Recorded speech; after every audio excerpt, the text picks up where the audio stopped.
on how men and women are different in their communications. And what he says is that men are in general compartmentalizers. You know, they have compartments for things, pieces of knowledge.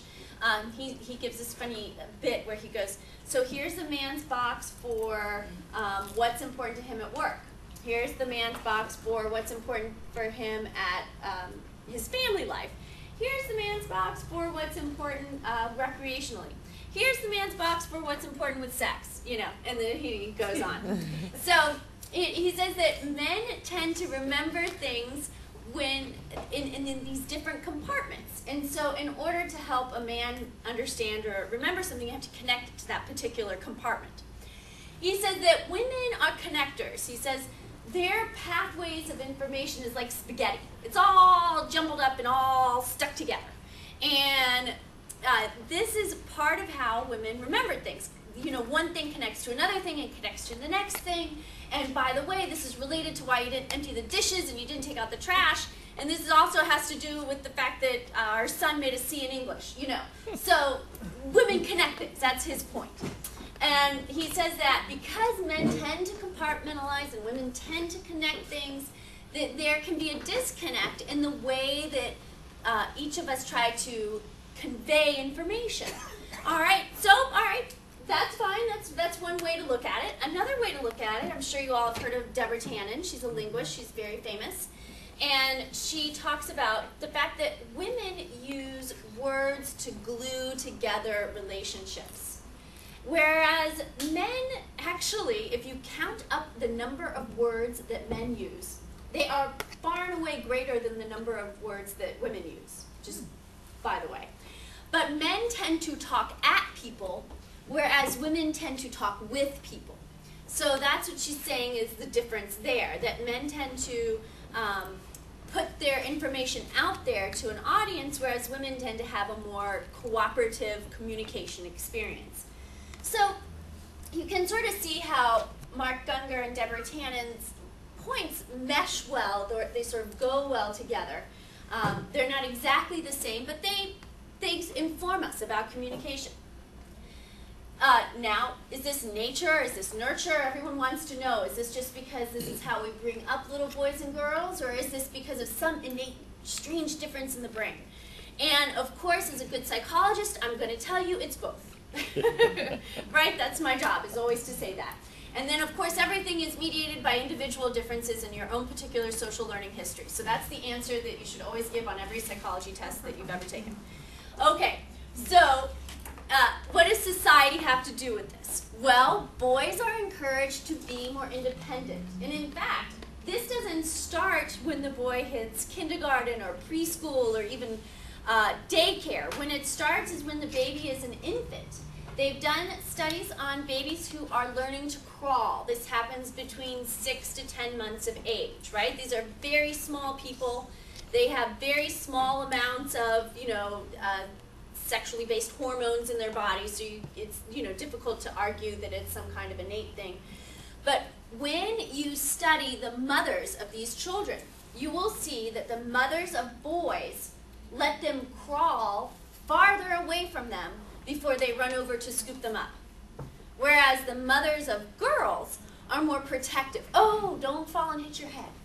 Oh, don't make a mistake when you crawl, or gosh, get away from that particular thing. They are more concerned about their safety. So these are parts of your familial environment that are actually shaping your later behaviors. This starts very early, and you can see this progressing as boys become larger boys and girls become bigger girls. And there are phrases like boys will be boys and girls will be girls, and a lot of it has to do with how we treat them and what we expect from them. So girls are trained to be more other-oriented, to be concerned, to be polite, to be nice young ladies who ask people how they're doing, how their day was, what they're interested in, whereas boys are encouraged to talk about what awards they've won or who they beat in soccer that day. And things are changing, of course, as time goes on to be more gender equal, but this nature versus nurture argument is always going to go on. It's important never to let society off the hook for differences between genders.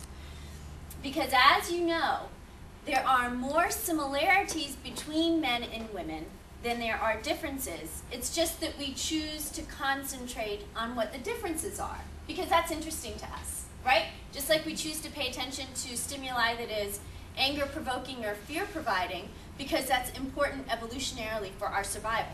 It's just interesting, and that's what we pay attention to. So are the brains different? Well, as it turns out, women have more gray matter, and men have more white matter. So what's the difference between gray and white matter in the brain? Well, gray matter are the connectivity pieces of the brain. They're the neurons that transfer information from one place to the next. White matter is the fat of the brain. So am I saying that men are big fat heads? No. I am not saying that at all. And neither am I saying that one thing is more important than the other thing. Because what the fat of the brain does is it actually insulates the neurons. So it provides a way for information to get from one neuron to the next neuron quickly and efficiently. Now, why would there be a difference like this between men and women of the same species? That's so strange. Well, because what we have is a difference in men and women in terms of our morphism, in terms of our particular physical appearance. In general, men are larger than women. Their craniums are larger. Men's craniums are larger than women's craniums. So actually, one of the ideas that neuroscientists think about is the fact that the information has to travel a longer distance to get from point A in a man's head to point B in the man's head versus a woman's head. So that's why they think that men tend to have more white matter, because it just has to travel farther. It needs more insulation.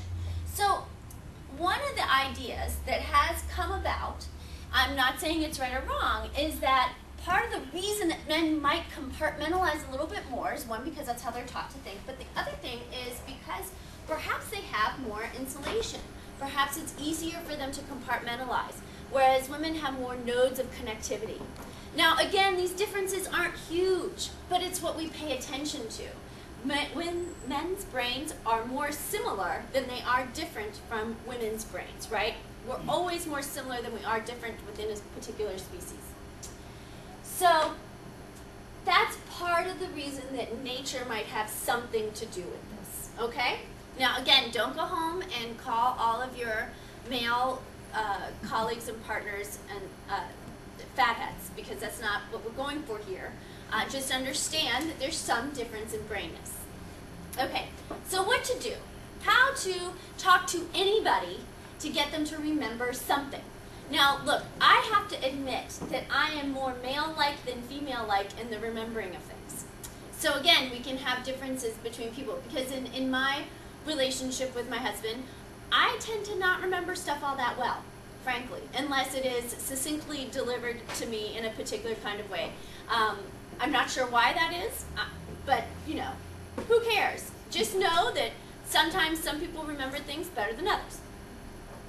So what should we do to help our people in our lives remember things well? Well, we should be succinct. So have you ever noticed yourself or watched somebody else talk to someone like about how to do something well? Like, let's say you're talking to your partner about how you want the dishes put away. And you want this bowl to go in this particular cabinet, and that's where it goes. It doesn't go on top of the counter. That's not putting it away. Well, you find yourself saying, you know, this bowl goes up here in this cabinet. And you didn't do this, and so this is just like the time when you didn't take the trash out, and you didn't put a new liner in the trash can, and it's also like the time when you forgot to pick up Jimmy at school, and then I had to call you and tell you to forget, and then you hear the person go on this big list of things the other person didn't do. Well, first of all, this is totally not reinforcing, and so the other person is just going to completely shut down and lock out that information coming at them. The other thing is, now, what the heck am I supposed to remember? Am I supposed to remember about the bowl? Am I supposed to remember about the trash can liner? Am I supposed to remember not picking up Jimmy at work? Or at school? What am I supposed to remember? So the point is, be succinct. Then the other point is to use reminders. Now, a lot of people say to me, I feel like I shouldn't have to remind the person because they should just know to do it themselves. Okay, fine. In a perfect world, shoulda, woulda, coulda, this person would do things perfectly and you would never have to think about that again. But we don't live in a perfect world. People aren't perfect. People are fallible. They're human beings and they're not going to remember stuff. So accept that, move on, use reminders. All right, now these can be reminders of an old-fashioned kind, where you put a sticky note on the door that says, do this before you leave home, right? It could be the kind of the new electronic age, which is to send the person a text message. It could be one where you help the person put a reminder on their calendar. Some people, people used to wear a string to remember things. Now I use my iPhone. All right? Do what you need to do in order to remember. Use a reminder. It's totally fine. It doesn't mean you're a deficient person. Use positive language. Here's something that is very important to remember. The brain has difficulty recognizing the word not. So if you say, don't forget, the brain hears forget. Do forget. If you say, please remember, the brain hears, please remember. So the word not, that is difficult for the brain to understand because it just concentrates on what the thing is that you're not supposed to do. And if you're thinking about that thing that you're not supposed to do, you're thinking about that thing, right? If I tell you, do not in this moment think about a pink giraffe. I want you to not think about it at all. Not think about the fact that it's pink, and that it's tall, that it has a long neck, that it has hooves, and it eats trees. Do not think about that pink giraffe. What are you doing? You're thinking about the pink giraffe, right? The brain has a hard time with the word not, so use positive language. Please remember to do this, or please think about this. Be direct. Say what you want. When you expect someone to be a mind reader, you will find yourself having a lot of upset over the fact that they did not read your mind. Right? So be direct, say what you want in order to get it done. And people say, well, I shouldn't have to say it. Yes, you should. You should have to say it. Just do it. That's it. Okay. The other thing is appreciate good results. What encourages behavior to happen again? Positive feedback. Right. Positive reinforcement. Exactly right. The best way to encourage something is to provide positive reinforcement, especially initially, almost continuously every time that particular task is achieved. Now, after a while, you can pull back and do an intermittent schedule of reinforcement. Does anyone know what I mean by intermittent schedule of reinforcement? Anyone here a gambler? Yeah? Yeah. I'm a gambler, but they use it for teaching students, so it's a random. They don't know when they're going to be appreciated, so you randomly do that, so then they're just, well, if I do it. Right. At some point, someone's going to notice. Isn't that the pigeon experiment? Right. What the young lady in the audience is talking about is intermittent schedules of reinforcement after a particular good behavior has been established can be the most predictive of that behavior reoccurring again. So after you establish a particular behavior that you want, let's say, I don't know, doing a particular kind of math problem, right? That's one way to do it. You reinforce every time they get that math problem right. You did this so well. I'm so proud of you. That's great. Here's a sticker. And then you do that every time. Now, if you want that to continue, that study behavior to continue, you don't tell the person when they're going to get a prize for getting a good grade on a math test, but you let them know that possibility is out there. And so they'll always be working for that prize. They'll work for it, they'll ask for it, they'll want it. Now, this is the same thing that encourages us to gamble, right? Because one time you won $500. That's a pretty strong reinforcer right there. Now, you think to yourself, well, if I just go play craps again, I'll win. But you don't win. And then you don't win again, and then you don't win again. And then all of a sudden you win $50 and you're back in, okay? So this is how gambling works. This is also how whining works. if your kid, you don't,